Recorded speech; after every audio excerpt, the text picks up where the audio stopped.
Every butterfly has its own specific host plant. The monarch butterflies only use milkweeds.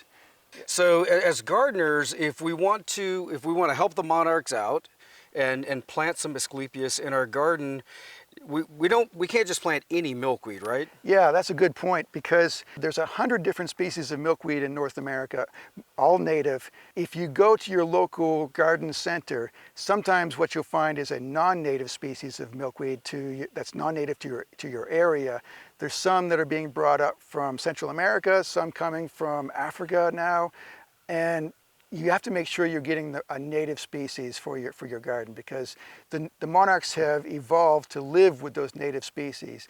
The non-native milkweeds, they can actually interfere with the monarch's migration because they stay in leaf longer than they should, and that actually confuses the monarchs and tells them it's not time to migrate when it actually is. I know that you study a lot of fascinating things, and Yes. one of the more interesting aspects of your education and your research is with parasites that also affect these insects. And I know that there's an issue with the non-native milkweed that's related to parasite populations that affect monarchs. There is a parasite that lives on monarchs.